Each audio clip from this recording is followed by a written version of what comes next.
She didn't plan to fall in love that night. She just needed 1 hour away from a man whose fists had become more familiar than his smile. One drink. 1 hour. One moment of breathing without asking permission first.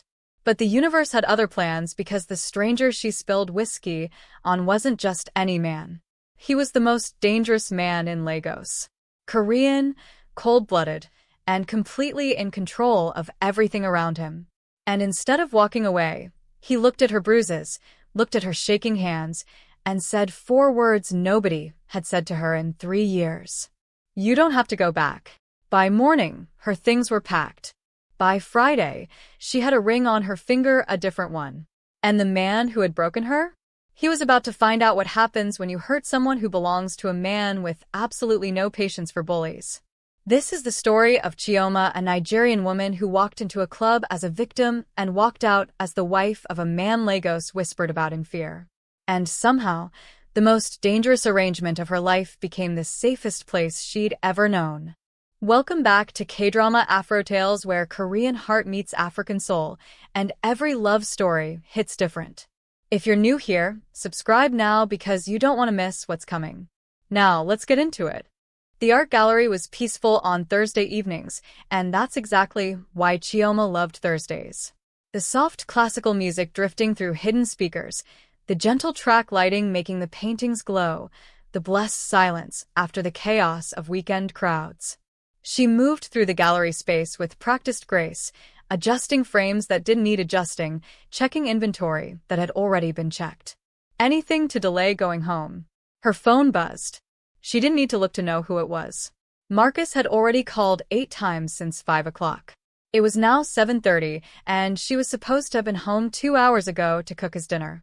Never mind that she'd told him 3 days ago about inventory night. Never mind that this was her job, the one piece of herself she had left. He wouldn't remember. He never did.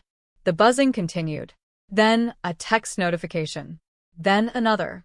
She turned off the sound weeks ago because the constant alerts had started making her physically ill. You going to answer that? Emeka called from the back office. He was in his 60s, had worked at the gallery for 30 years, and possessed the remarkable ability to pretend not to notice things, like the bruise Chioma had poorly concealed with makeup last week, or the way she flinched when anyone raised their voice. It's nothing, Chioma said, forcing brightness into her tone. Just Marcus wondering when I'll be home. Emeka appeared in the doorway, concern creasing his weathered face. Chioma, if you ever need. I'm fine, Uncle Emeka. Really? The smile came easily now. She'd practiced it so many times in the mirror. I should actually get going. Don't want to keep him waiting. The worry in Emeka's eyes deepened, but he nodded. Lock up on your way out. Of course. 20 minutes later, Chioma stood in the parking lot, staring at her car. A sleek Mercedes C-Class, a gift from Marcus on their 2nd anniversary. She'd been so grateful at first. Now she understood it for what it was, a GPS-enabled leash. He always knew where she was, where she'd been, how fast she'd driven. Her phone rang again. This time she answered. Hi, Marcus. I'm just leaving now. Where the hell have you been? His voice exploded through the speaker, and she jerked the phone away from her ear. I've been calling you for hours. I told you about inventory night. I sent you a reminder on Monday. Don't you dare blame this on me. His voice dropped to that dangerous quiet that was somehow worse than yelling. You think your little gallery job is more important than me? Than us? No, of course not. I'm sorry. I'm heading home right now. Too late. I made reservations at Terra Culture. I was going to surprise you, be romantic, and you couldn't even be bothered to check your phone. Guilt twisted in her stomach. He'd made reservations. He'd tried to do something nice, and she'd ruined it. Again. She was always ruining things. Except Terra Culture didn't take reservations on Thursdays. She knew because she'd tried to book a table there for her sister's birthday last month. The thought came and went quickly, buried under 3 years of conditioning. She was being paranoid, suspicious. Marcus wouldn't lie about something like that. I'm so sorry, she whispered. I'll be home in 20 minutes. I can cook something special. Don't bother. I've lost my appetite. The line went dead. Chioma stood in the parking lot, phone still pressed to her ear, and felt the tears come. Silent, efficient tears, the kind she'd learned to cry. No sobbing, no gasping, nothing that would leave her face too red or her eyes too swollen. She got in the car, started the engine, and pulled out onto the Lego streets. She should have turned left toward their flat in Ikoyi. Instead, she turned right. She didn't know where she was going. She just knew she couldn't go home. Not yet. Not with her hands still shaking and this desperate, clawing feeling in her chest like something trying to break free. The city blurred past her windows. Victoria Island gave way to Lekki, which gave way to the newer developments on the peninsula. This wasn't her part of Lagos. The buildings here were sleeker, the streets wider, the people moving through the shadows more purposeful. She should turn around. This was reckless. Marcus would be even angrier when he tracked her GPS and saw her out here. But she couldn't make herself turn around. A neon sign caught her attention. Eclipse. A nightclub she'd heard gallery patrons mention. Upscale, exclusive, the kind of place where Lagos's elite went to be seen. Not her scene at all. But the pulsing blue light felt like a beacon, a place to disappear for just 1 hour. To remember what it felt like to be anonymous. She parked 2 blocks away and walked to the entrance, hyper-aware of how out of place she looked in her gallery uniform. Black slacks, cream blouse, sensible flats. The lines stretched down the block with beautiful people in designer clothes, laughing and preening. Chioma almost turned back. Then the bouncer, a mountain of a man with tribal marks on his cheeks and surprisingly kind eyes, looked at her and simply opened the velvet rope. Rough night, he asked quietly. She must have looked worse than she thought. That obvious? First drinks on the house. He gestured toward the door. You look like you need it. The unexpected kindness nearly broke her. She nodded, not trusting her voice, and stepped inside. The club was everything she'd expected. Pulsing music, strobing lights, bodies moving together on the dance floor. But there was also an upper level, quieter, with plush seating areas and a long marble bar that seemed to glow from within. She headed there, grateful for the relative calm. The bartender, a woman with purple locks and sleeve tattoos, took one look at Chioma and slid a glass of amber liquid across the bar. You look like a whiskey girl tonight. I don't usually drink whiskey. Tonight you do. The bartender's smile was knowing. Trust me. Chioma picked up the glass. The liquid burned going down, but it was a clean burn, different from the acid that had been eating her insides for 3 years. She was halfway through her second whiskey when her phone started buzzing again. Marcus, of course. She should answer. She should apologize. She should. She turned off her phone. The relief was instantaneous and terrifying. She'd actually done it. Cut off his access to her, even temporarily. Boyfriend problems? The bartender asked, refilling her glass without being asked. Fiancé, Chioma corrected automatically, then wondered why she bothered. The ring on her finger felt heavy suddenly, like a shackle. Ah. The bartender's expression said she understood everything. Well, he doesn't own you. You're allowed to exist for a few hours without permission. Chioma wanted to believe that. She wanted to believe she was allowed to exist at all. She was reaching for her third whiskey when someone bumped into her from behind. Hard. The glass tipped, amber liquid splashing across the bar and onto the man standing next to her. Oh my God, I'm so sorry. Chioma grabbed napkins, dabbing frantically at the whiskey staining his crisp white shirt. Someone pushed me. I didn't mean. It's fine. His voice stopped her mid-apology. Deep, accented, calm as still water. Accidents happen. She looked up and forgot how to breathe. He was beautiful in a way that had nothing to do with conventional handsomeness and everything to do with presence. Sharp cheekbones, dark eyes that seemed to see everything, black hair swept back from a face that could have been carved from stone. He wore his expensive clothes like armor, and even with whiskey soaking into his shirt, he looked completely in control. Dangerous, her mind whispered. This man is dangerous. I really am sorry, she managed, stepping back.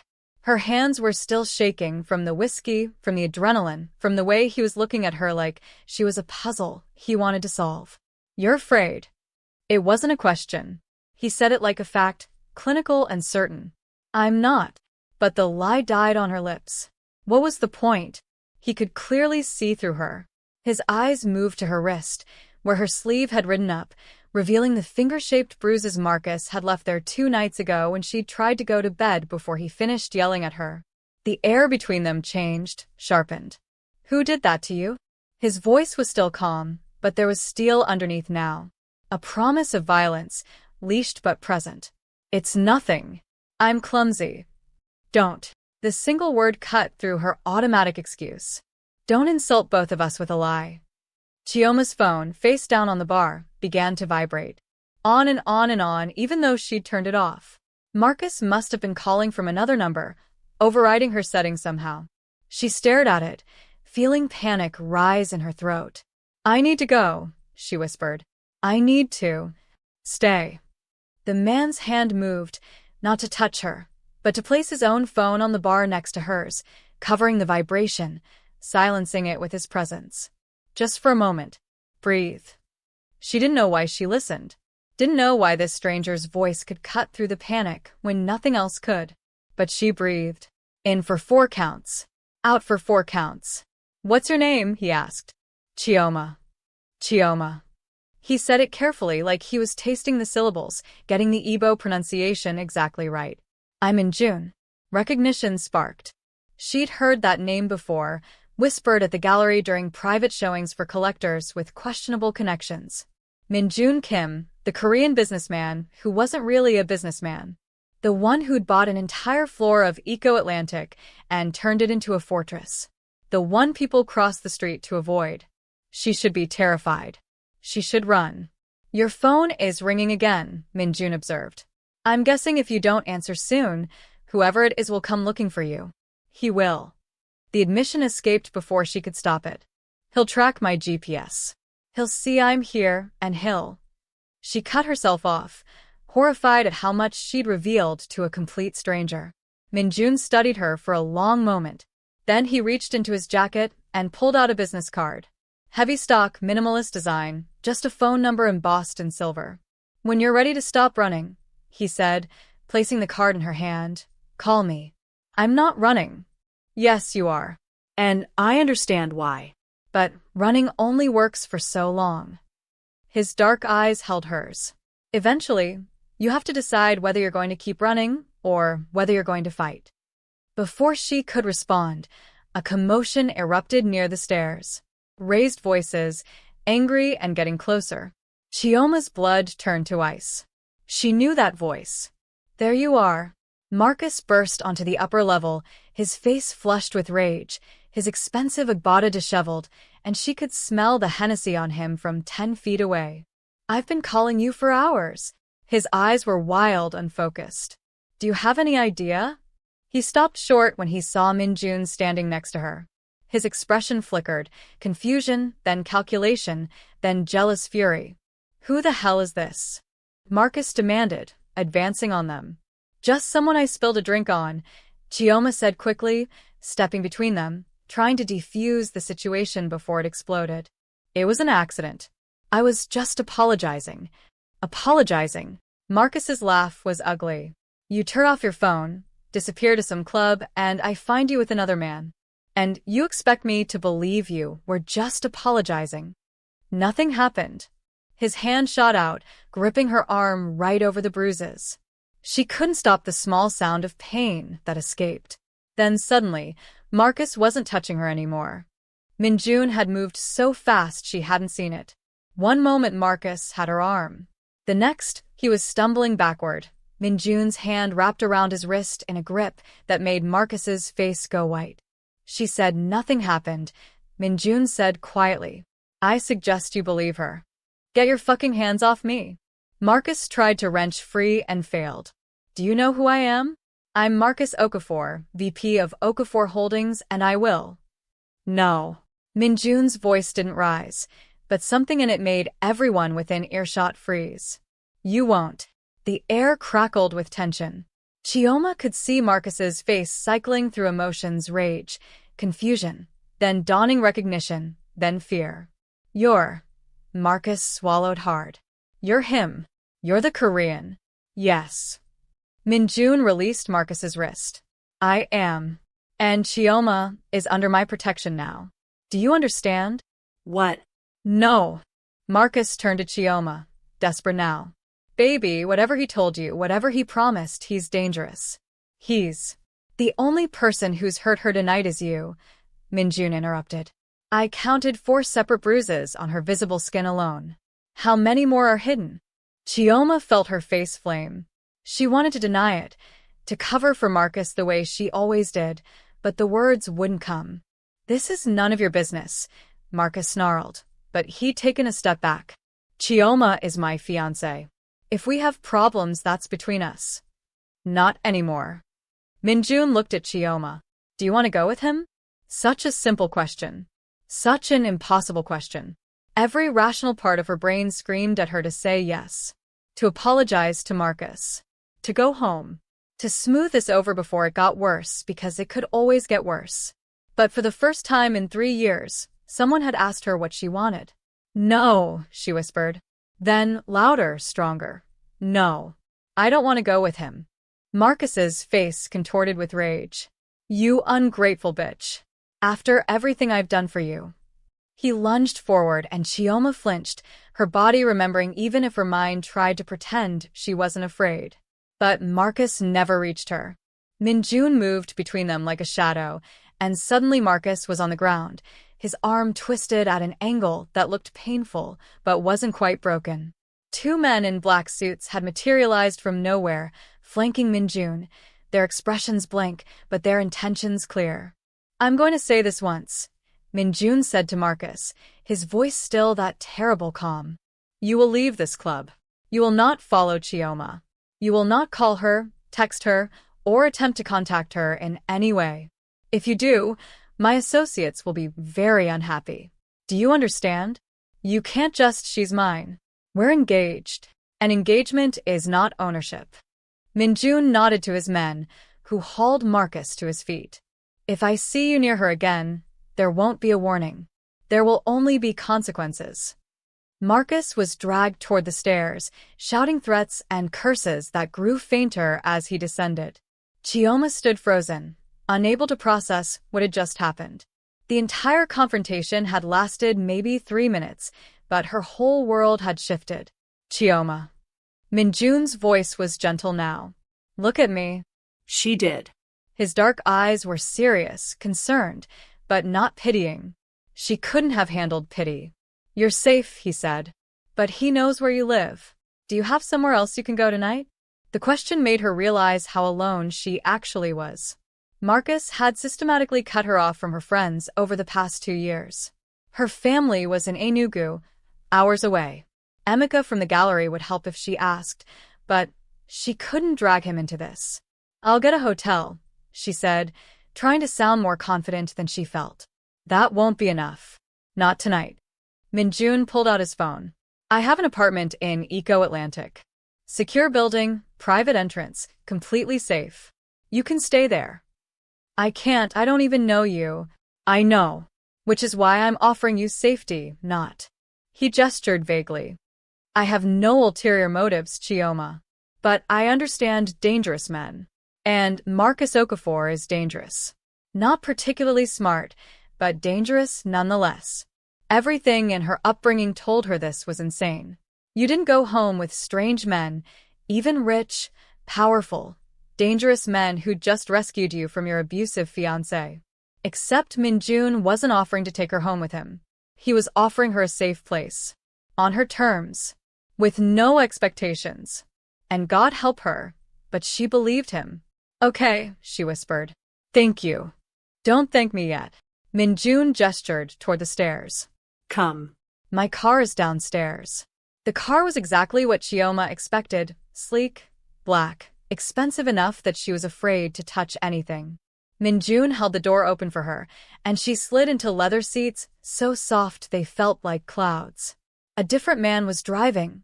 older than the two who'd removed Marcus from the club, with silver threading through his dark hair and sharp eyes that tracked everything in the rearview mirror.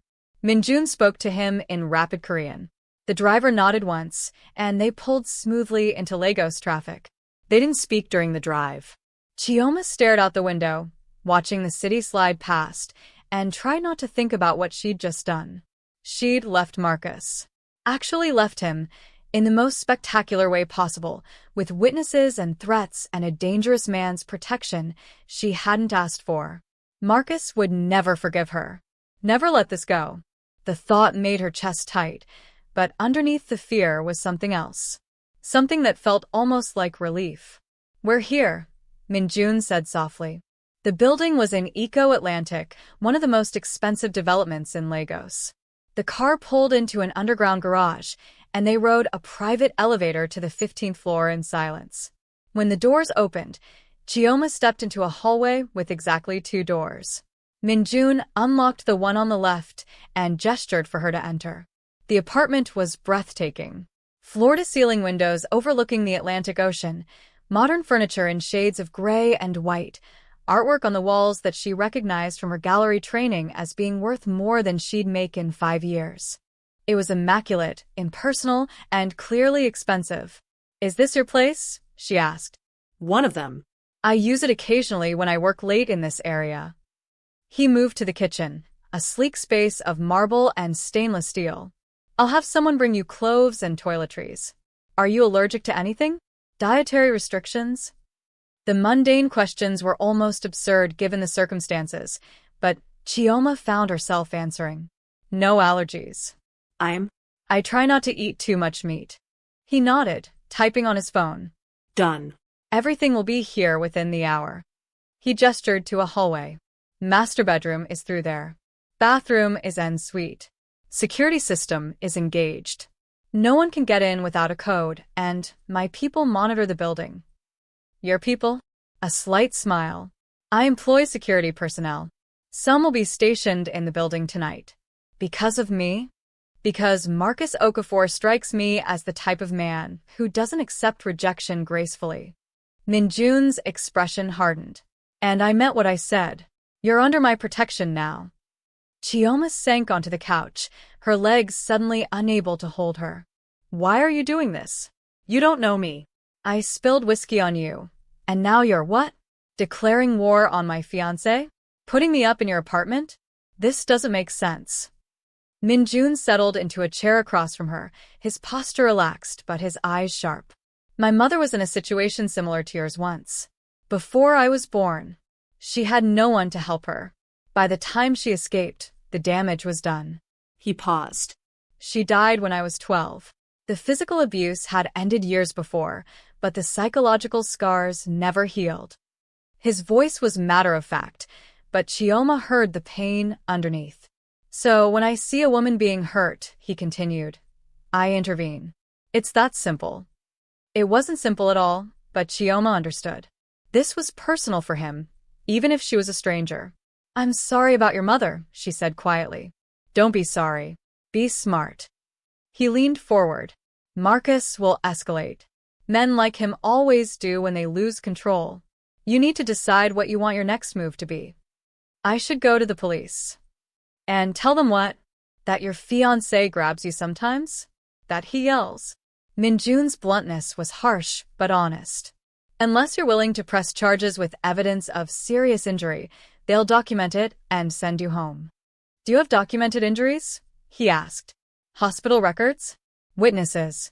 Chioma's silence was answer enough. "I thought not. You've been hiding it, covering for him, making excuses." His tone wasn't judgmental. "It's what victims do. But it means you have no legal recourse that will actually protect you." "Then what am I supposed to do?" "You could disappear. New city, new identity, new life. I can arrange that if you want." Min-jun's tone was matter-of-fact. "Or you could stay and fight.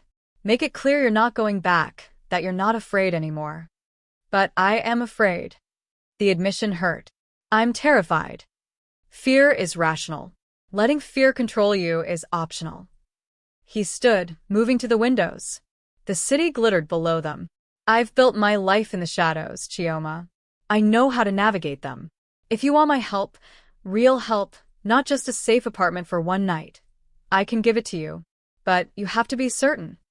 What does that mean? Your protection? He turned to face her.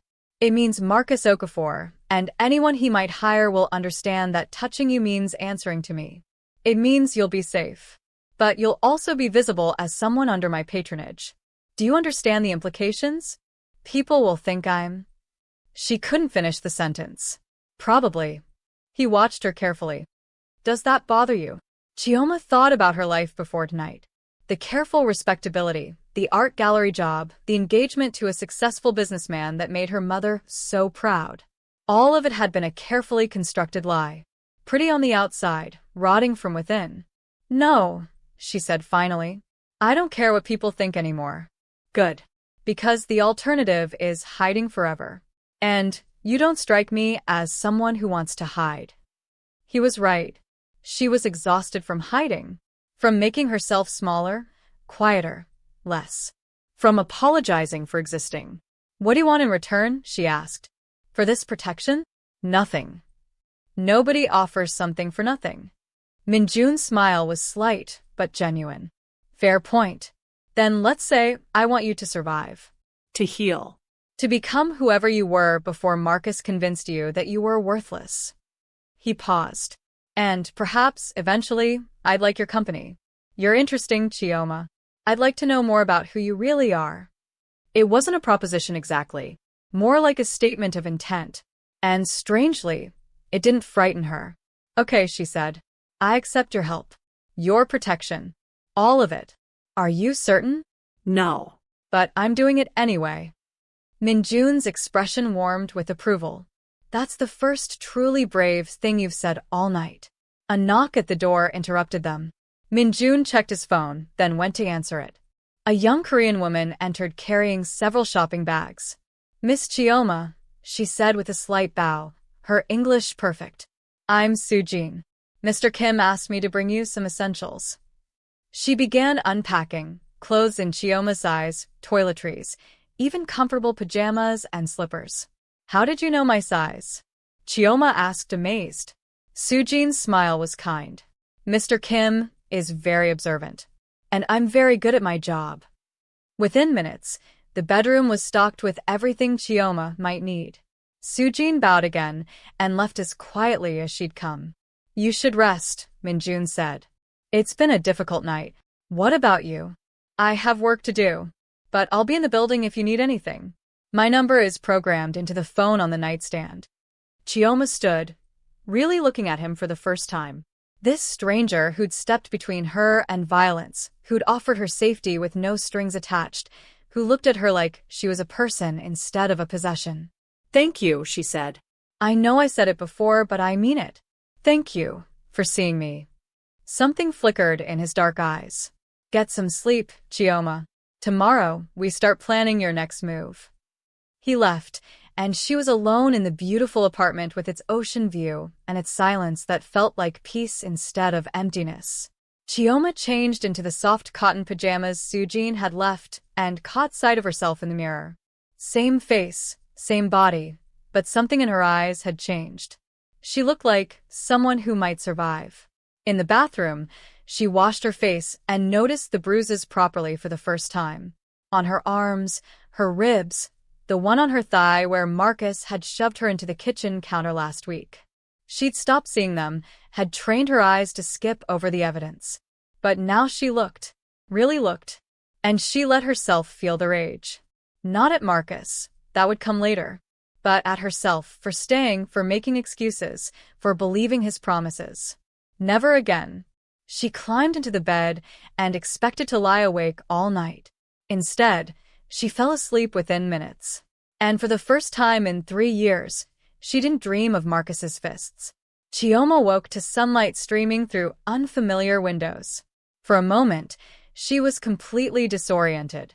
Then it all came rushing back. She checked the phone on the nightstand. 9 messages from Marcus, increasingly frantic and angry. 4 from her mother, who Marcus must have called. 2 from Emeka at the gallery. She didn't open any of them. Instead, she found a text from an unknown number. Good morning. I hope you slept well. There's breakfast in the kitchen. Take your time. We'll talk when you're ready. MJK.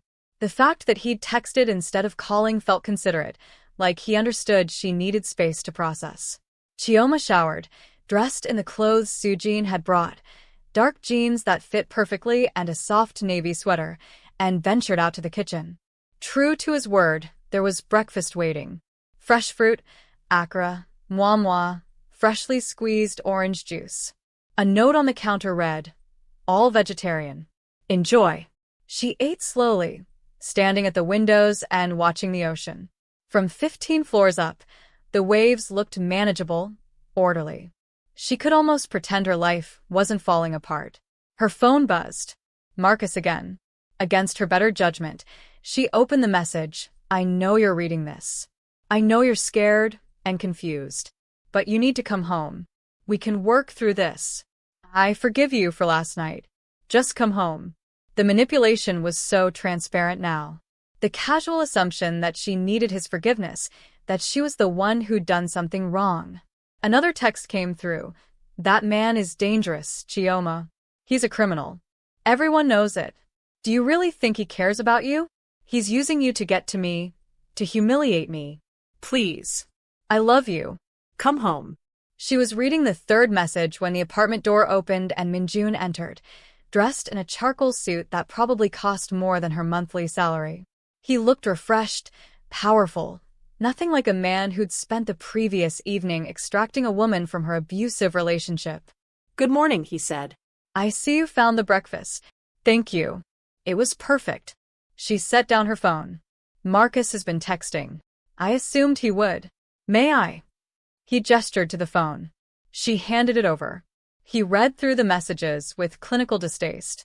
Textbook, he murmured. Blame shifting, gaslighting, appeals to your compassion, attempts to make you doubt your decision. He looked up. How are you feeling about what he's saying? Honestly? Angry that it used to work. That's a good sign. It means you're seeing clearly. He returned the phone. Have you thought about what you want to do long-term? I can't go back to the flat. All my things are there, clothes, books, my grandmother's jewelry. But I can't face him. That can be arranged. I'll send people to collect your belongings today. He won't be there. How can you be sure? Because I'm having him followed, and I'll make certain he has a very important meeting across town at exactly the right time. Min-jun's tone was matter-of-fact, like he arranged these things every day. He probably did. I need to call work, Chioma said, anxiety spiking. Uncle Emeka will be worried. I'm supposed to be there at 10. Already handled. I had my assistant call this morning to say you had a family emergency and would need a few days. Your colleague was very understanding. It should have bothered her that he'd made decisions on her behalf. But instead, she felt relief. The thought of explaining everything to Emeka, of dealing with concerned questions and pitying looks, was more than she could handle. Thank you, she said again. You'll need to change your phone number, Min-jun continued. All business now. Also your email, any social media accounts Marcus might have access to. I can have my IT people handle it, or you can do it yourself. Your IT people, please. I'm not good with that stuff. Done. He made a note on his phone. What about your mother? You mentioned she lives in Enugu? Yes. She has high blood pressure, diabetes. She needs regular care. Chioma's throat tightened. Marcus has been helping with her medical bills. He took over when I couldn't afford them anymore. Understanding crossed Min-jun's face. Ah. So leaving him means potentially losing her care. I have some savings, but not enough. Her medication costs 40,000 naira a month, and she needs specialist appointments. Chioma's voice broke. I can't let her suffer because of my choices. What if the financial aspect wasn't an issue? What do you mean? Min-jun settled into the chair across from her. I mean, what if I ensured your mother's care was covered indefinitely? I can't ask you to do that. You didn't ask. I'm offering. He leaned forward. Chioma, men like Marcus use financial control as a weapon. He made you dependent on him for your mother's care specifically, so you couldn't leave. Taking that weapon away removes his power. But it would be hundreds of thousands over time. I can't pay you back. I'm not asking you to pay me back. Consider it part of my protection. He paused. Unless you'd prefer a more formal arrangement. What kind of arrangement? Marriage. The word hung in the air between them. Chioma stared at him, certain she'd misheard. I'm sorry, what? A marriage arrangement, Min-jun clarified, his tone still infuriatingly calm. Legal, binding, but primarily functional. It would give you legal protection as my wife. Marcus couldn't claim any rights to you. Your mother's care would be secured through family coverage, and it would send a very clear message about your status. You want to marry me? You don't even know me. I know enough. And I'm not proposing a romantic relationship. I'm proposing a mutually beneficial arrangement. He stood, moving to the windows. You need protection and resources. I need legitimacy. My business interests are expanding into sectors where having a wife would be advantageous.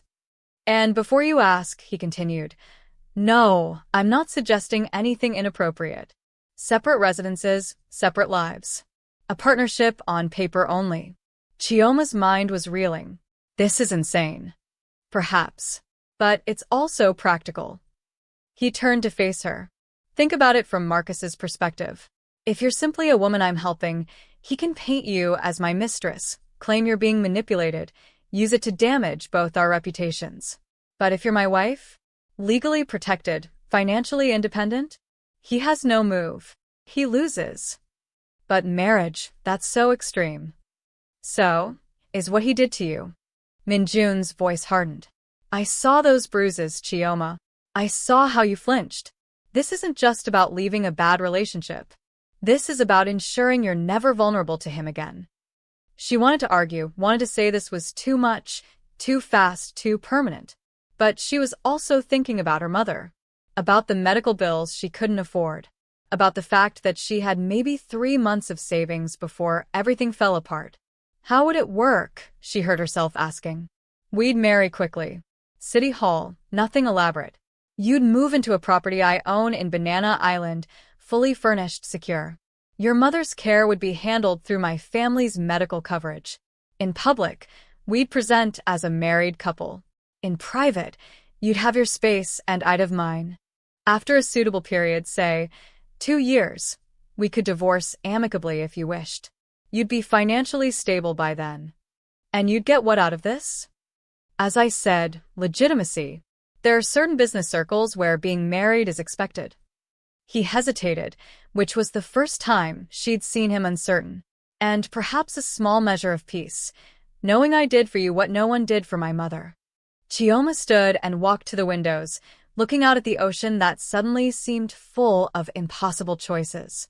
Behind her was Marcus with his fists and his control and his threats. Ahead was this stranger offering her a lifeline that felt too good to be true. Except nothing about Min-jun suggested he was lying. He'd been honest, even when the honesty was brutal. If I said yes, she began slowly, would there be any pressure for this to become real? None. You would have my respect and my protection. Nothing more unless you chose to give it. He paused. And for what it's worth, I have no interest in forcing intimacy from an unwilling partner. I've seen what that does. I'd rather be alone. The vulnerability in that statement made her decision. Okay, Chioma said, turning to face him. I'll marry you. Min-jun's expression didn't change, but something in his eyes warmed. Are you certain? No. But I'm doing it anyway. She smiled slightly, echoing her words from the night before. Then we should move quickly. I'll have my lawyers draw up a prenuptial agreement. In your favor, I should add. You'll want your own lawyer to review it. I don't have a lawyer. I'll provide one. Someone with no connection to me, so you can be certain you're being represented fairly. He checked his watch. We can have the paperwork done by Monday, marriage license by Wednesday, ceremony by Friday if we expedite the process. A week. In 1 week, she'd go from being Marcus's captive fiancé to Min-jun's paper wife. Her phone buzzed again. Another text from Marcus. I'm coming over. We need to talk face to face. I'll be at the flat at noon. He's going to the flat, Chioma said, showing Min-jun the message. Perfect timing. My people will be there at noon as well. He made a call, spoke rapidly in Korean, then hung up. Your belongings will be collected while he's present. I want him to understand this is real, that you're not coming back. He'll be furious. Let him be furious. He can't touch you anymore. Chioma wanted to believe that, wanted to feel safe in Min-jun's certainty. But she knew Marcus, knew his pride, his possessiveness, his inability to accept defeat. This wasn't over. Not by a long shot. The lawyer Min-jun provided was a sharp-eyed woman in her 50s named Mrs. Adeyemi, who looked like she could argue the devil into a corner and win. Let me be very clear, she said, sitting across from Chioma in a downtown office on Monday morning. I don't work for Mr. Kim. I work for you. My job is to ensure you're protected in this arrangement. So I'm going to ask you once, and I need a truthful answer. Is anyone forcing you into this marriage? No, Chioma said. It's my choice. Even though you met him 4 days ago? Even though. Mrs. Adeyemi studied her for a long moment, then nodded. All right. Then let's make sure you're compensated fairly for what you're agreeing to. The prenuptial agreement was 40 pages of dense legal language that Mrs. Adeyemi translated into plain English. Chioma would receive a monthly allowance of 2 million naira for personal expenses. Her mother's care would be covered in full for the duration of the marriage and for 5 years after, regardless of how it ended. She'd have access to a property in Banana Island worth approximately 400 million naira, which would become hers outright if the marriage lasted 2 years. If Min-jun initiated the divorce, she'd receive a lump sum of 100 million naira. If she initiated it, she'd receive 20 million plus the property. If either party committed adultery, the other could dissolve the marriage immediately with full financial penalties applied. This is incredibly generous, Mrs. Adeyemi said, frowning at the documents. Suspiciously so. Are you sure you understand what you're signing? He's not trying to trap me, Chioma said. He's trying to free me. From your ex-fiancé? Yes. Who I'm told is quite unhappy about your departure? That was an understatement. Marcus had shown up at the flat on Saturday to find Min-jun's people methodically packing Chioma's belongings. According to Soo-jin, who'd been there to supervise, he'd alternated between rage and pleading, demanding to know where Chioma was, threatening lawsuits and worse. He'd gotten nowhere. Marcus had called 97 times since Saturday. Chioma had blocked his number after the first 20, but he kept calling from different phones. She'd listened to one voicemail. Just one. It was enough. You think you're safe with him? You think he actually cares about you? He's a criminal, Chioma. A gangster. He'll use you and throw you away. And when he does, don't come crying to me. I was the best thing that ever happened to you, and you're too stupid to see it. She deleted the rest without listening. Marcus can be unhappy all he wants, Chioma said now. He can't hurt me anymore. Not legally, perhaps. But men like him find other ways. Mrs. Adeyemi's expression was grave. I'm putting a clause in here about personal security. Mr. Kim will be required to provide adequate protection for you, as long as you're married. And I'm adding a provision that if you feel unsafe at any point, you can terminate the marriage immediately with full financial benefits. He already offered to protect me. I'm making it legally binding. Trust me, in my experience, verbal promises mean nothing in a courtroom. By the time Mrs. Adeyemi finished, the prenup was 53 pages long. This is, in my professional opinion, the most equitable marriage contract I've ever drafted, Mrs. Adeyemi said as Chioma signed the final page. He's either exceptionally honorable or he has an angle I'm not seeing. Be careful, Miss Chioma. But Min-jun wasn't hiding an angle. He was getting a wife, legitimacy, whatever business advantages came with being married. It was transactional, yes. But it was honest. That night, Chioma had dinner with Min-jun at the apartment, their last evening before the wedding. Soo-jin had prepared a spread of Korean and Nigerian fusion dishes, all carefully prepared to minimize meat. Mrs. Adeyemi thinks you're too good to be true, Chioma said, picking at her jollof rice. Mrs. Adeyemi's job is to be suspicious. Min-jun poured her more wine. Did she find anything concerning in the contract? No. She said it's the most generous prenup she's ever seen. Good. I want you to feel secure. Chioma set down her fork. Why are you really doing this? And don't say legitimacy. There has to be more to it. Min-jun was quiet for a moment, considering his answer. Do you know what the worst part of my mother's situation was? Not the abuse itself, though that was horrible. It was the helplessness. Watching her struggle, knowing I was too young to help, too powerless to change anything. He met Chioma's eyes.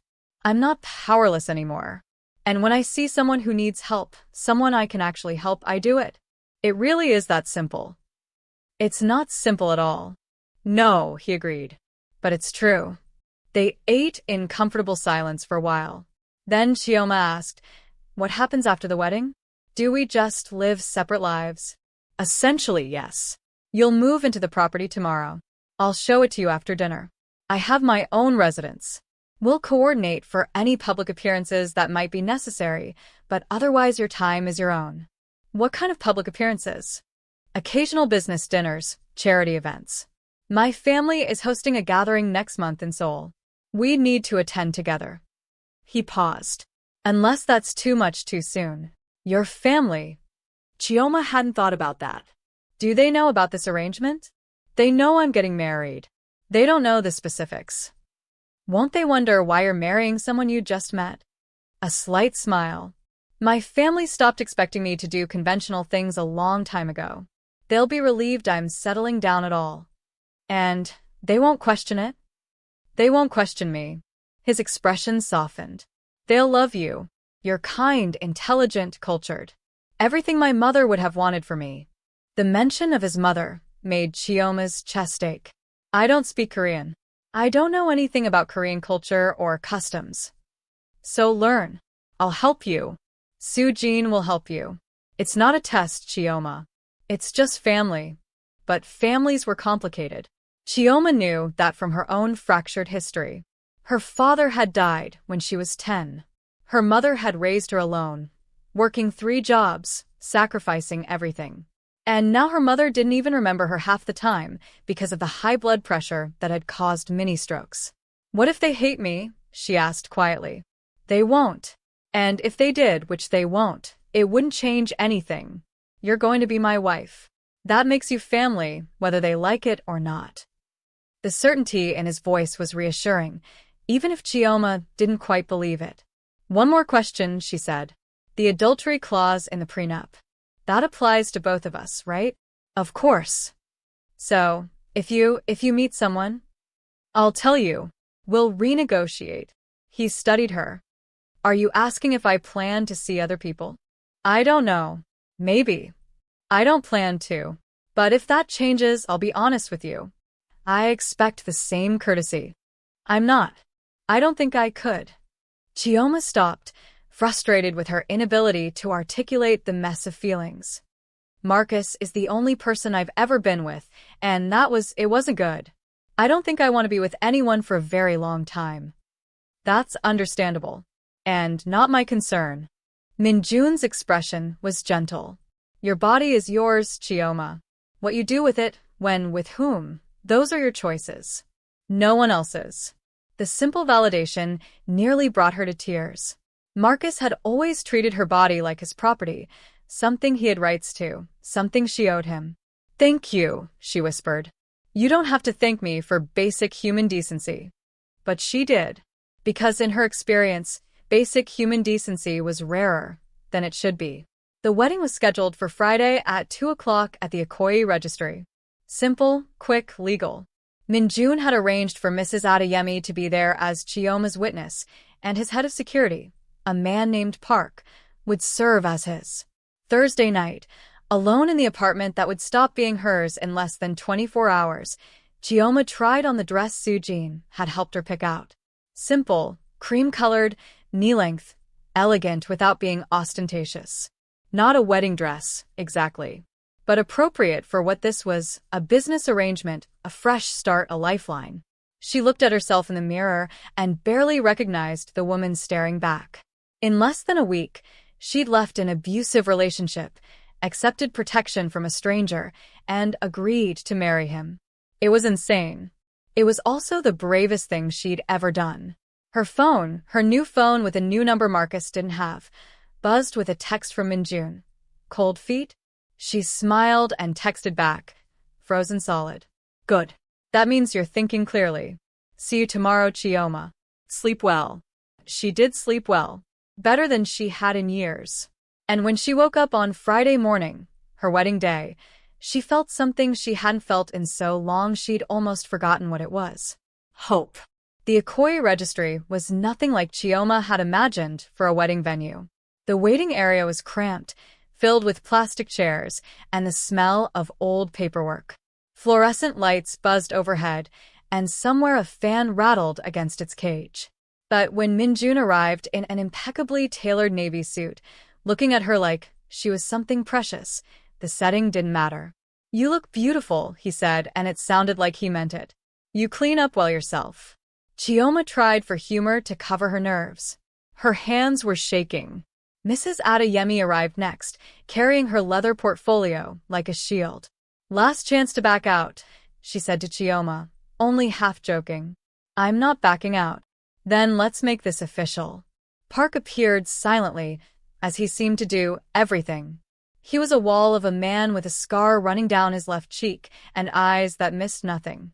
He nodded respectfully to Chioma. The ceremony itself took less than 10 minutes. The registrar, a tired-looking woman in her 50s who'd probably done 6 of these already today, recited the standard vows in a monotone. Do you, Min-jun Kim, take this woman to be your lawfully wedded wife?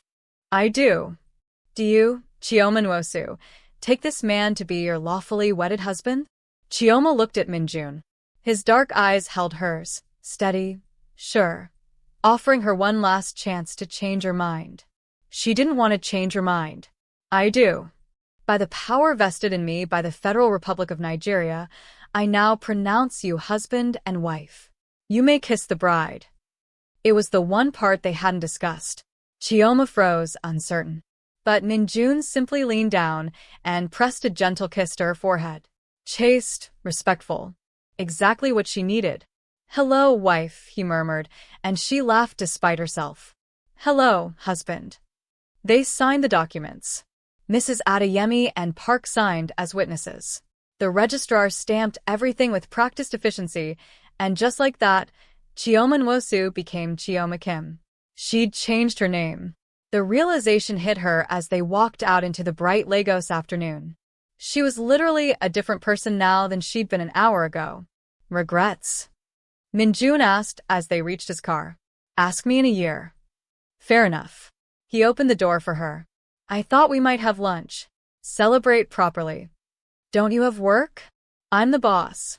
I can take a long lunch on my wedding day. The restaurant he'd chosen was French, tucked away in Victoria Island, the kind of place where waiters moved like ghosts and the menu had no prices. Chioma had never been anywhere so expensive. Relax, Min-jun said, reading her discomfort. No one here cares which fork you use. I know which fork to use. She did, actually. Her mother had been adamant about proper table manners, one of the few middle-class aspirations she'd managed to maintain. Over lunch, delicate courses that were more art than food, they discussed logistics. Chioma would move into the property tomorrow. Her mother's medical care had been transferred to a private facility with specialists. All bills would now go to Min-jun's accountants. She could return to work at the gallery whenever she felt ready. What about Marcus? Chioma asked, pushing her duck confit around her plate. Won't he try something when he finds out we're married? Let him try. Min-jun's voice was cold. He'll find himself with much larger problems than a runaway fiancé.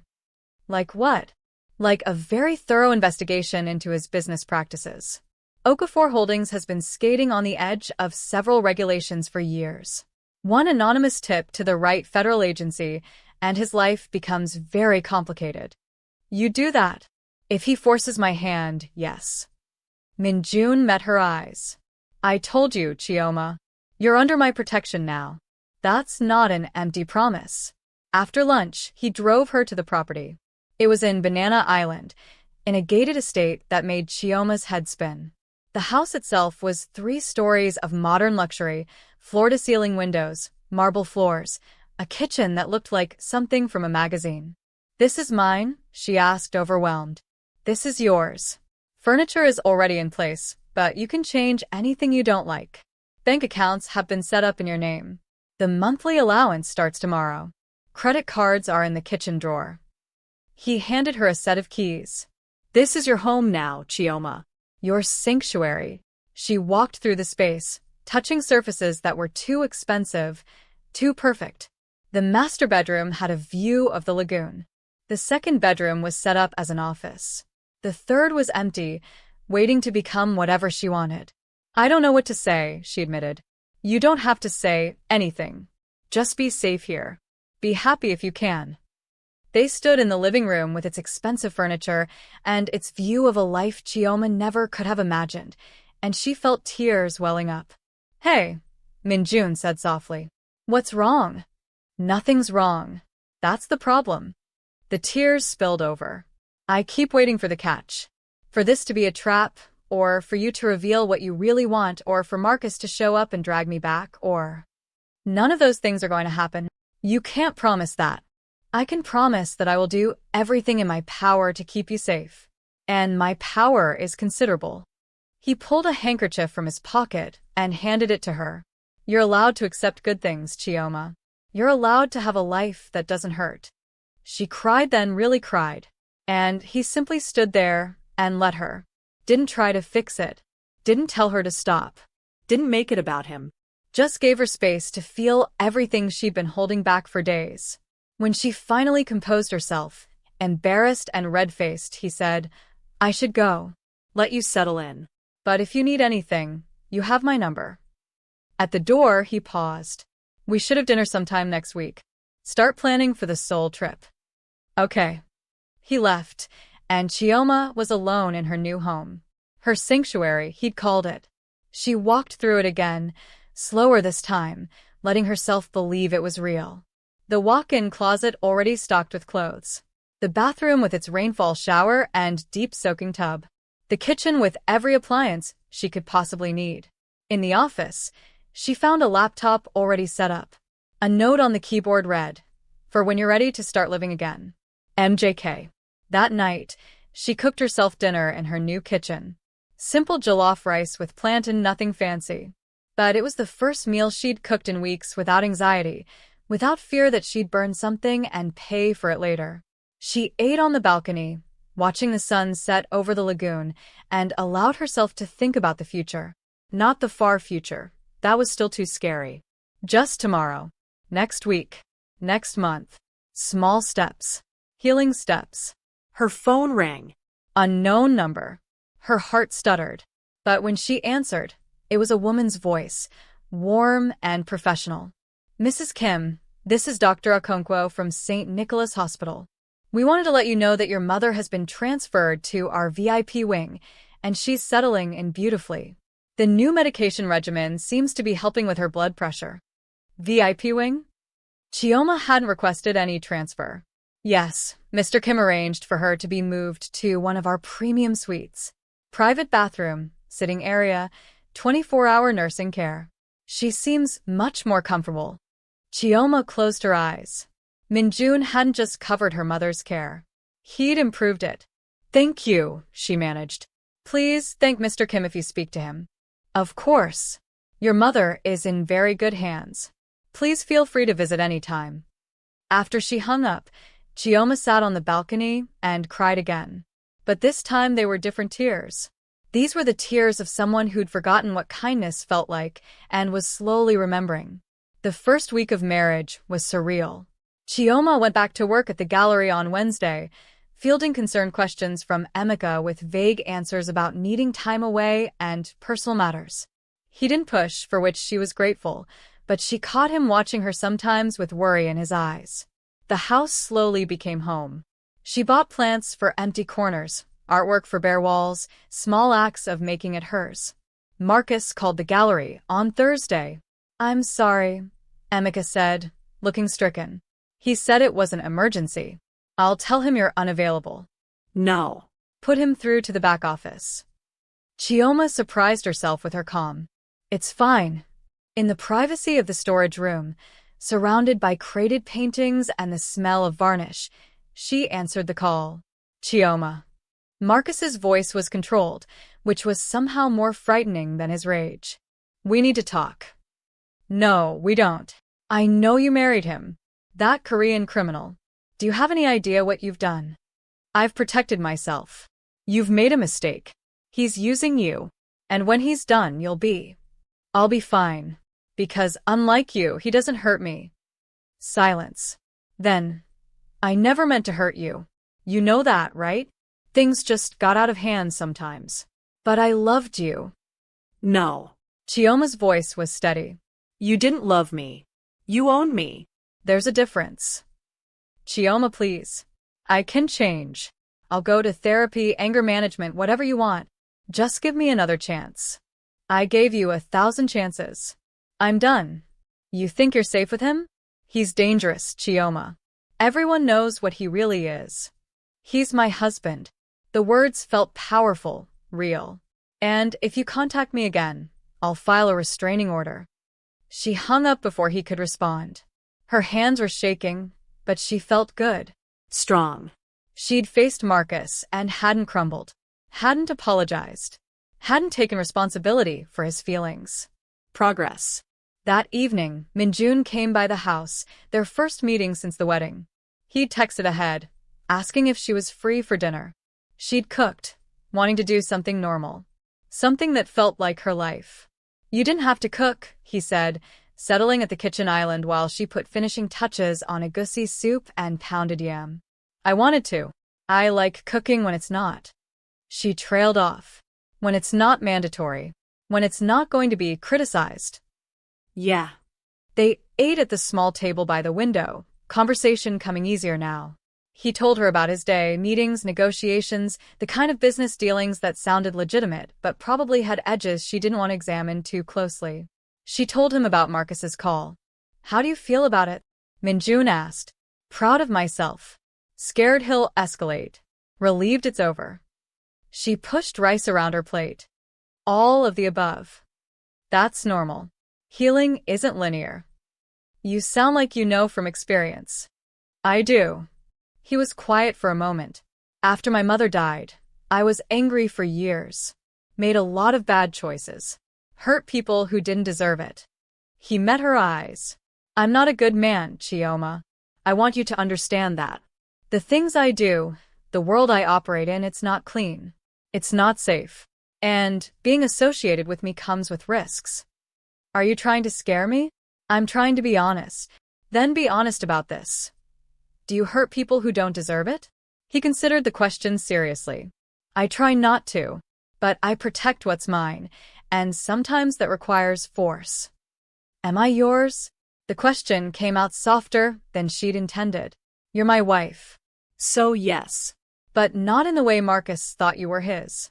You're your own person, Chioma. You just happen to have my protection. It was a distinction she was learning to understand. Min-jun's protection wasn't about control. It was about giving her space and resources to become whoever she wanted to be. The Seoul trip is in 3 weeks, he said, changing the subject. My family is eager to meet you. I'm terrified. Don't be. My sister is going to love you. My father will try to intimidate you and fail.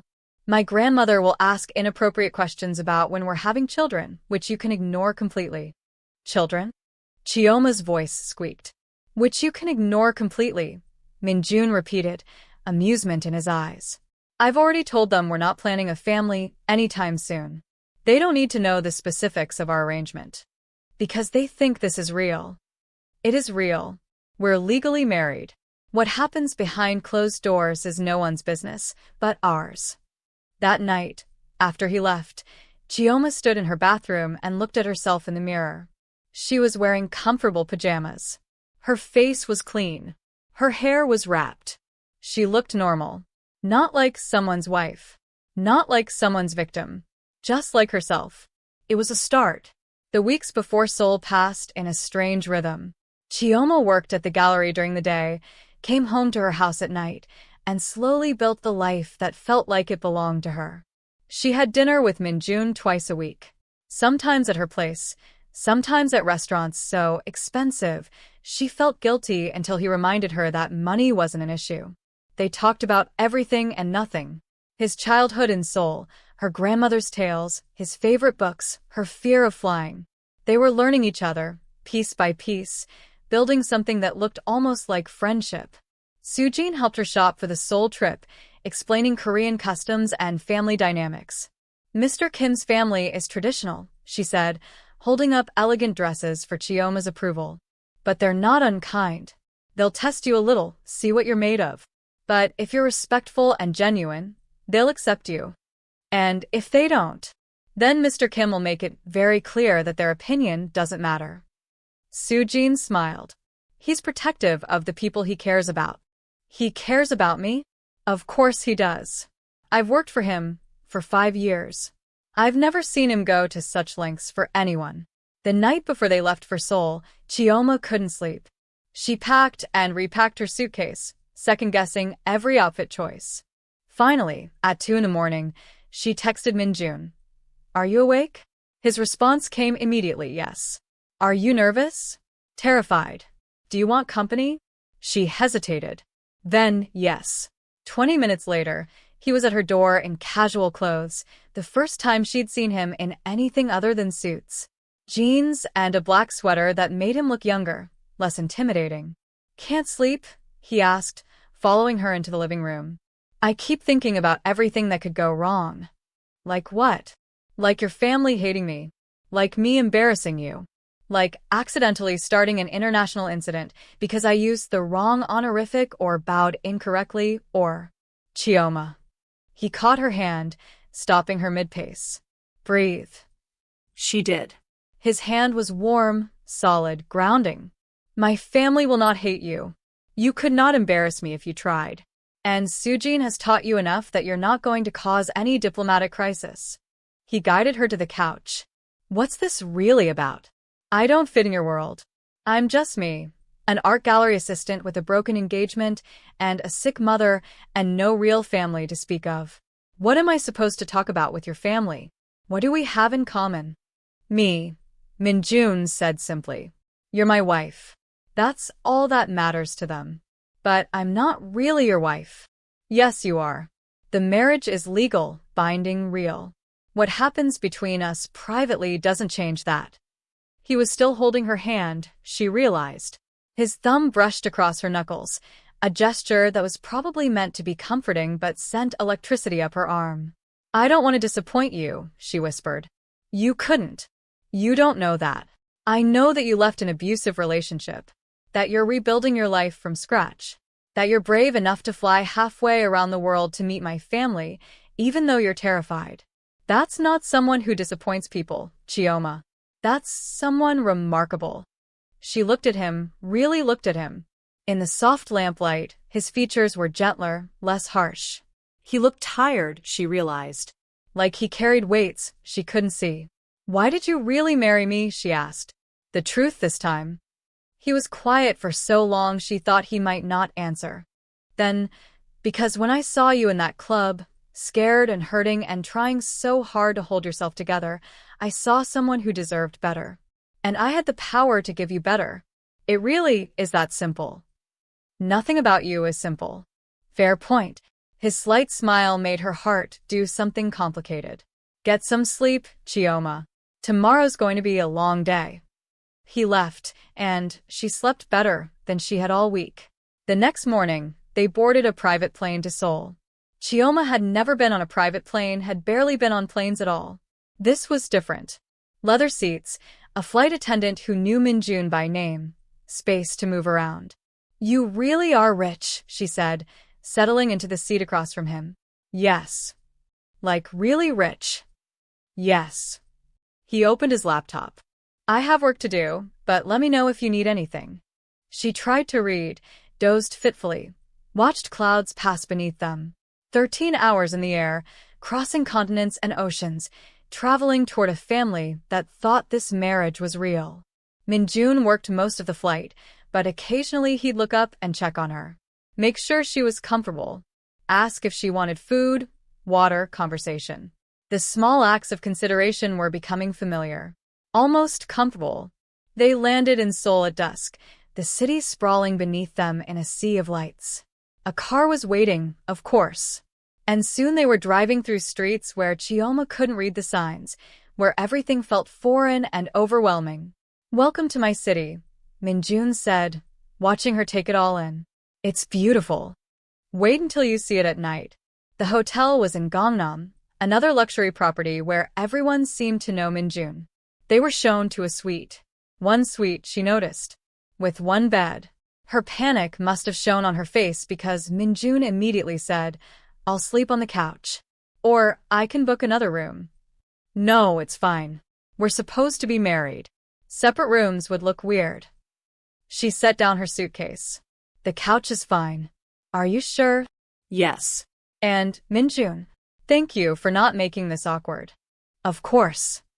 That night, she lay in the too-large bed and listened to him moving around in the outer room, preparing for sleep. She should offer to share the bed. Platonic adults could share a bed, without it meaning anything. But she couldn't quite make herself do it. Not yet. Tomorrow she'd meet his family. Tomorrow she'd have to pretend this marriage was everything it appeared to be. Tonight, she just had to sleep. And surprisingly, she did. Morning in Seoul arrived too early and too bright. Chioma woke to the smell of coffee and found Min-jun already dressed in a sharp suit, working at the desk. "Good morning," he said without looking up. "Breakfast is on the table. We need to leave in an hour." Her stomach clenched. "Today? My father doesn't believe in waiting. Lunch at the family home at noon. Formal but not oppressive." He finally looked at her. "You'll be fine." Soo-jin arrived to help her dress. Apparently, she'd flown in on the same plane but stayed at a different hotel. She brought the dress they'd chosen together. Midnight blue, elegant but not flashy, with sleeves and a hemline that was respectful. "Perfect," Soo-jin declared, pinning Chioma's hair into a sleek updo. "You look sophisticated. Respectful." Exactly right. Chioma barely recognized herself in the mirror. She looked older somehow, more polished. Like someone who could actually be married to a man like Min-jun. The drive to his family's home took 40 minutes through increasingly exclusive neighborhoods. When they finally pulled up to a gated estate, Chioma's anxiety ratcheted up another notch. "Breathe," Min-jun murmured. "And remember, you're my wife. You belong here." The house was enormous, a blend of traditional Korean architecture and modern luxury. A woman in her 30s met them at the door, her face lighting up when she saw Min-jun. "Appa." She threw herself at him, and he caught her easily, laughing in a way Chioma had never heard before. Warm, unguarded, happy. "Ji-won, let me breathe." "Never." But she released him and turned to Chioma, her smile widening. "You must be Chioma. I'm Ji-won, the annoying younger sister."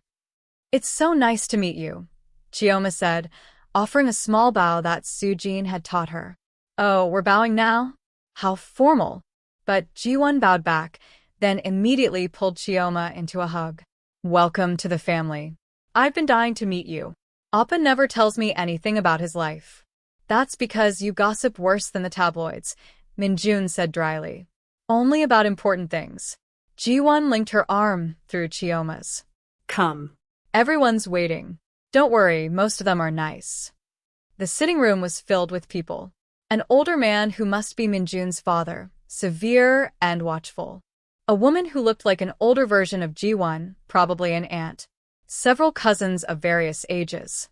And an elderly woman who sat like a queen in the center of it all. The grandmother. Chioma knew immediately. Min-jun guided her forward, his hand at the small of her back. "Halmione," he said, bowing deeply to the old woman. "This is Chioma, my wife." The grandmother studied Chioma with eyes that missed nothing. Then she spoke in Korean, her voice sharp. Min-jun responded in the same language, his tone respectful but firm. The exchange went on for maybe a minute, but it felt like an eternity. Finally, the grandmother nodded. Welcome, she said in accented English.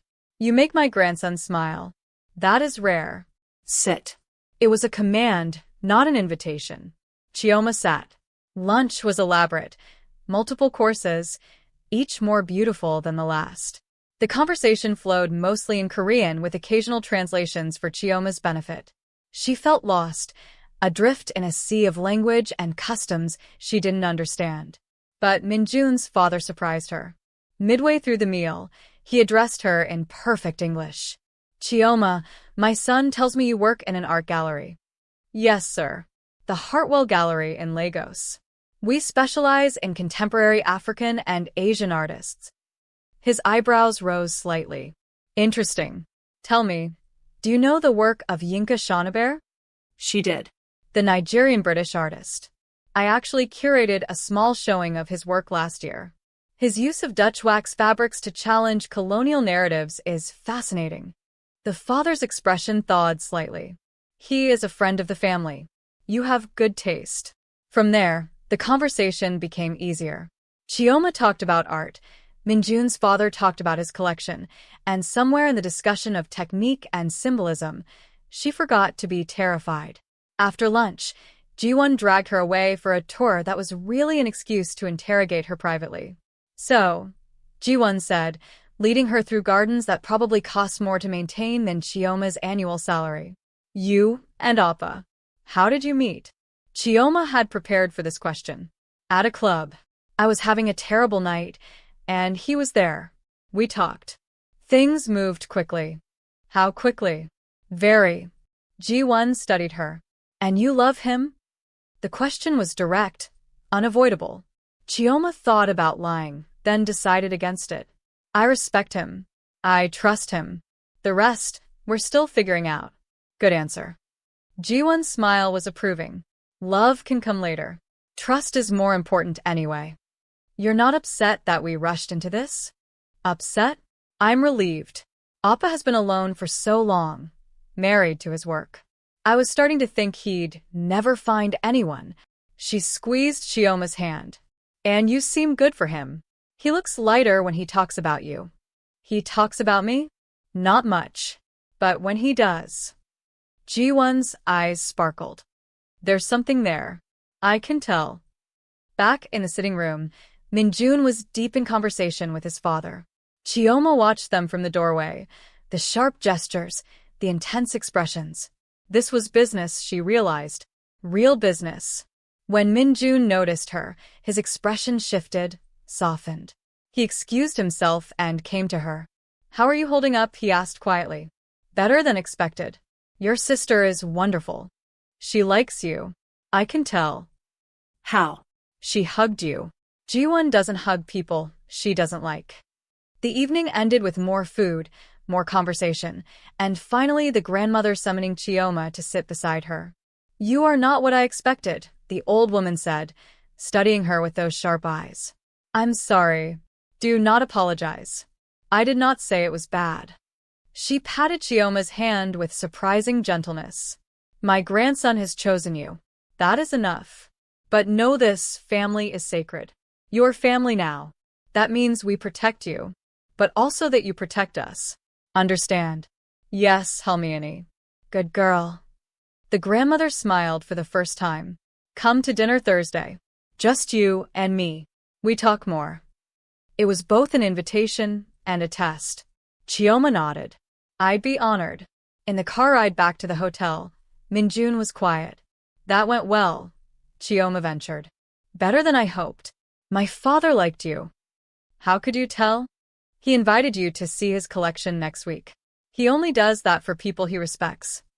And your grandmother wants to quiz me without you present. She'll ask very personal questions. You can refuse.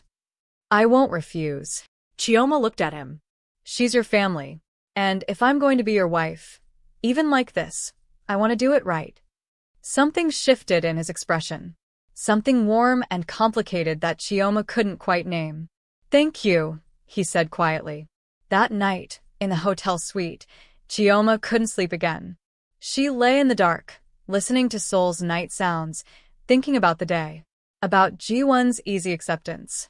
about the father's thawing, about the grandmother's protective fierceness, about the way Min-jun had looked at her when she'd said she wanted to do this right. Chioma. His voice came from the darkness. You're awake. Can't sleep. Too much to process. Want to talk about it? Not really. Just thank you. For today. For making it easier than it could have been. Silence. Then, you made it easy. You were perfect. I wasn't perfect. You were brave. That's better than perfect. She smiled in the darkness. Min-jun. Yes. This thing between us. It's starting to feel less like pretending. More silence. Longer this time. I know, he finally said. Is that okay? I don't know yet. Ask me again in a month. Fair enough. She fell asleep to the sound of his breathing, steady and sure in the darkness. And for the first time since meeting him, she didn't feel alone. She felt like maybe, just maybe, she was starting to understand what it meant to be part of something bigger than herself. To be part of a family. To be someone's wife. Even if neither of them quite knew what that meant yet. The week in Seoul passed in a blur of family dinners, business meetings where Chioma sat quietly at Min-jun's side, and private moments that felt increasingly less like an arrangement and more like something real. The dinner with Halmini was exactly as intense as Chioma expected. The old woman asked about everything: her childhood, her mother's illness, her relationship with Marcus, her intentions toward Min-jun. I'm not using him, Chioma said firmly when the question finally came. I know how this looks, but it's not like that. Then what is it like? Chioma considered her answer carefully. It's like finding safe harbor in a storm. He offered me protection when I desperately needed it. In return, I'm trying to be a good wife. A good partner. You love him. I care about him deeply. Chioma struggled for honesty. Love takes time, doesn't it? Halmini's face softened. Yes. But I see how you look at him. How he looks at you. Love may come faster than you think. The words stayed with Chioma because they were true. The way she felt about Min-jun was evolving, deepening. The respect and gratitude were still there, but underneath was something warmer. Something that made her heart race when he smiled at her across a crowded room. Something that scared her because she'd been hurt by love before. On their last night in Seoul, there was a charity gala.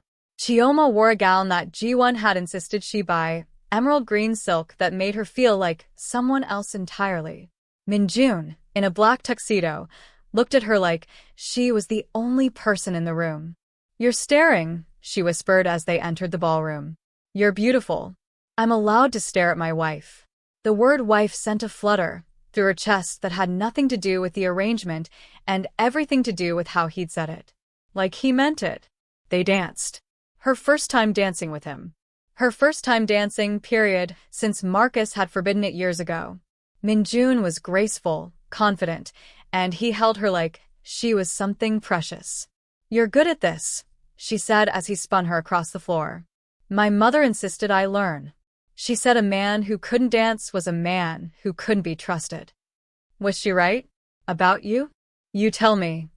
Chioma looked up at him, at the face she was learning to read, at the eyes that held hers with such intensity, and said, I trust you completely. His hand tightened on her waist. That's a dangerous thing to admit. Why? Because now I have to make sure I never betray that trust.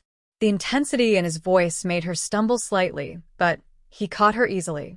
I've been thinking, he said as the music shifted to something slower. When we get back to Lagos, maybe we should actually live together. At least part of the time. What brought this on? Honestly? This week. Sharing the sweet. Having dinner together. It's been nice. And if we're going to convince people this marriage is real, we should probably act like it. Act like it, or actually do it. I'm not sure there's a difference anymore. Chioma's heart was doing complicated things in her chest. Min-jun, what are you saying? I'm saying this started as an arrangement, but somewhere along the way, it became something else. For me. He paused. You've become someone important. Someone I want to spend time with. No pressure. If you want to keep things as they are. I don't. The words came out before she could stop them. I don't want to keep pretending this is just business. I don't know what it is instead, but it's not that. Then we figured out together. One day at a time. Okay. Okay. Yes. Let's actually try this. Whatever this is. His smile was slow, warm, and Chioma realized with a start that she wanted to kiss him. Actually wanted it. Not out of obligation or fear, but because he was looking at her like that, and holding her like this, and everything about him felt right. But she didn't. Not yet. Not when everything was so new and fragile. The flight back to Lagos was different. They talked more, laughed more. Somewhere over the Sahara, Chioma fell asleep with her head on his shoulder, and when she woke, his hand was gently stroking her hair. Sorry, she mumbled, sitting up. Didn't mean to drool on your expensive suit. You didn't drool. And I didn't mind. Back in Lagos, reality hit. David had been busy while they were gone. The first sign was the article in a gossip blog. Business VP's fiancé runs off with alleged Korean crime lord. The piece was vicious, painting Chioma as a gold digger and Min-jun as a predator. He's retaliating, Chioma said, staring at her phone in horror. He's trying to destroy both our reputations. Let him try. Min-jun was eerily calm. My lawyers will bury him in defamation suits.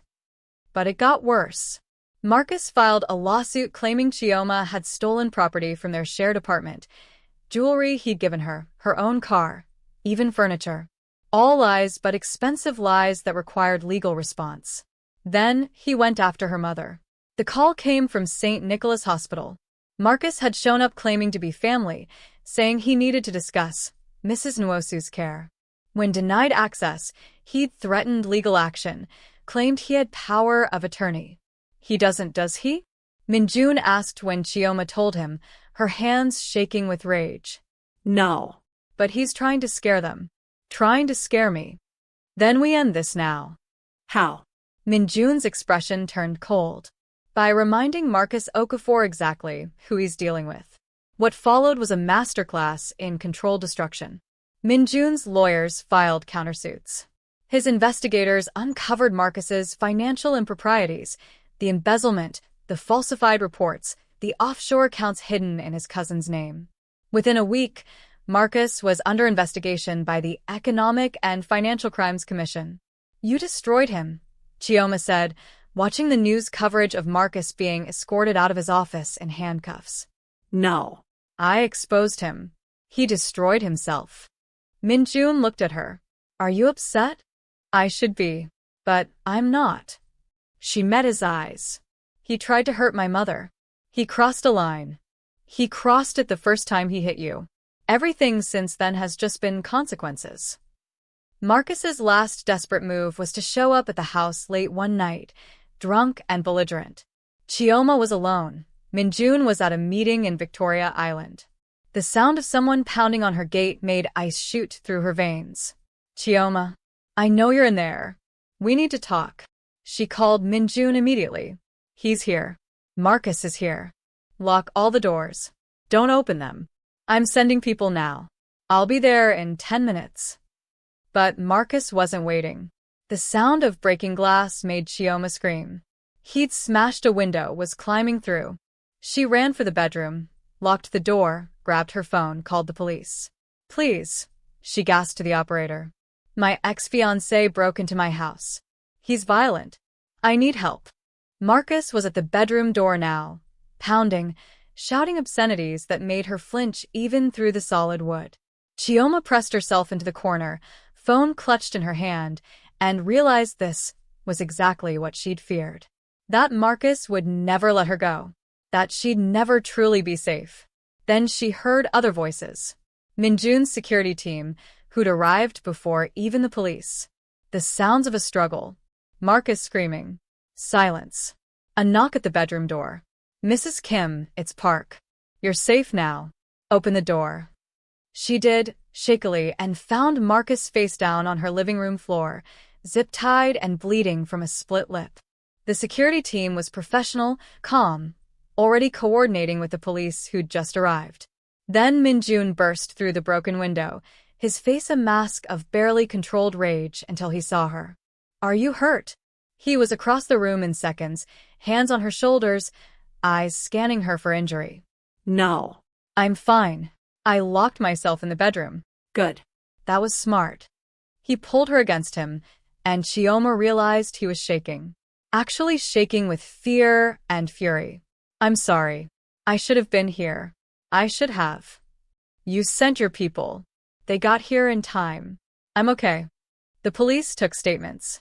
Marcus was arrested for breaking and entering, assault, violating a restraining order Chioma hadn't even known Min-jun's lawyers had filed on her behalf. He'd spend the night in jail at minimum, face serious charges at maximum. This is over now, Min-jun said after everyone left, after the broken window was temporarily boarded up, after Chioma stopped shaking. He's done. You can't know that. I can. Because if he comes near you again, there won't be police involved. There will just be consequences. The deadly certainty in his voice should have scared her. Instead, it made her feel safe. That night, Min-jun refused to leave her alone. He stayed, sleeping on the couch, close enough that she could hear him breathing in the darkness. Min-jun, she called out softly. Yes. Would you stay in here? I don't want to be alone. Silence. Then the sound of movement. He appeared in the doorway, backlit by the living room lights. You're sure? Yes. He settled on top of the covers on the opposite side of the bed, fully dressed, careful to maintain space. But Chioma found herself moving closer, needing the comfort of another person. Of him, specifically. Thank you, she whispered. For everything. For protecting me. For caring. Always. She fell asleep with his hand holding hers. And for the first time since Marcus had broken her window and her sense of safety, she didn't have nightmares. She dreamed of green gardens and slow dances, and a future that didn't taste like fear. The weeks after Marcus's arrest were strange. Chioma waited for the other shoe to drop, for him to make bail and come after her again. But Min-jun's lawyers were efficient. Marcus's bail was set impossibly high, his assets frozen pending the EFCC investigation. He was powerless, finally. How does it feel? Min-jun asked over dinner one evening. They'd fallen into a pattern. He stayed at the house most nights now, sleeping in the guest room, but they had dinner together, watched movies, talked until late. Surreal, Chioma admitted. I keep expecting him to show up, to find a way around everything. He won't. His trial is set for 6 months from now. By then, you'll be so far past him you won't even remember being afraid. She wanted to believe that. Someday she almost did. Work at the gallery had become a refuge again. Emeka had been wonderful, supportive without being intrusive, letting her take on bigger projects, trusting her judgment. She was curating a show for next spring. Her first solo effort. Your wife is very talented, Emeka told Min-jun when he stopped by the gallery one afternoon. You're a lucky man. I know, Min-jun said, and the pride in his voice made Chioma's chest warm. They were finding a rhythm, learning each other's habits, preferences, boundaries. Min-jun cooked breakfast most mornings, did the dishes without being asked, remembered how she liked her tea. She learned he worked late most nights, had nightmares sometimes that he never talked about, preferred silence in the mornings and conversation at night. They were becoming partners. Real partners. The shift happened gradually, then all at once. It was a Thursday evening, 3 months after the wedding. Chioma was cooking dinner. Min-jun was working at the kitchen island, and everything felt so comfortable, so domestic, so right that she found herself saying, I love this. This life we've built. He looked up from his laptop. Yeah. I never thought I could have something like this. Something peaceful. You deserve peace. So do you. She smiled. I'm working on it. That night they watched a movie on the couch, and somewhere during the second act, Chioma found herself leaning against him. His arm came around her shoulders automatically, like it belonged there. When the movie ended, neither of them moved. Chioma, Min-jun said quietly. We should talk about what this is becoming. Okay. I don't want to pressure you. But I also don't want to pretend anymore that this is just an arrangement. He turned to face her. You've become important to me. More than important. You're important to me too, she admitted. I think I've been falling for you for a while now. I was just too scared to admit it. Scared of what? Of being hurt again. Of trusting someone and having them break me. I would never. I know. She touched his face. That's why I'm admitting it now. Because I do know. I trust you, Min-jun, completely. The kiss happened naturally. He leaned in slowly, giving her time to pull back. But she didn't want to pull back. She wanted this. Wanted him. Wanted to finally stop being afraid of good things. His lips were soft, gentle, asking rather than demanding. Chioma melted into him, her hands finding his hair, his arms pulling her closer. It was everything a kiss should be, and nothing like kissing Marcus had been. This was choice. This was mutual. This was right. When they finally broke apart, both breathing hard, Min-jun pressed his forehead to hers. Stay with me, he whispered. Not in the arrangement way. In the real way. I am staying. No, I mean, he pulled back to look at her. Be my wife. Actually. In every way. I already am your wife. You know what I mean. She did. He was asking her to make this real. To transform their arrangement into an actual marriage.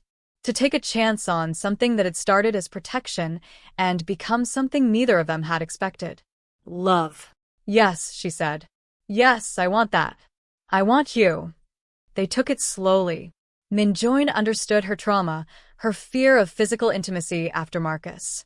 He was patient, attentive, asking permission for every touch, every escalation.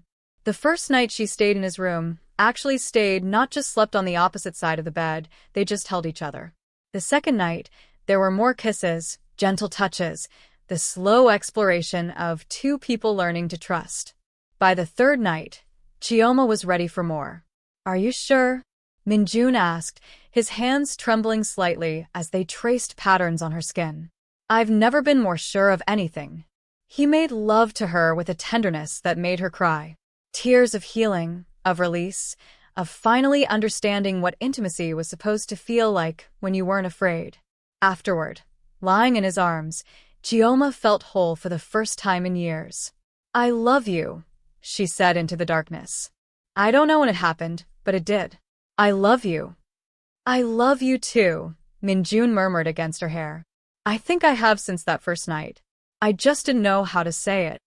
They fell asleep tangled together, and Chioma dreamed of futures and possibilities and all the good things she'd stopped believing in. 6 months later, Marcus's trial came and went. He was sentenced to 8 years for the financial crimes, additional time for the assault. Chioma attended the sentencing, Min-jun at her side, and felt nothing but relief when the judge pronounced judgment. It's really over, she said afterward. It's really over, Min-jun confirmed. They flew to Seoul for Ji-won's wedding.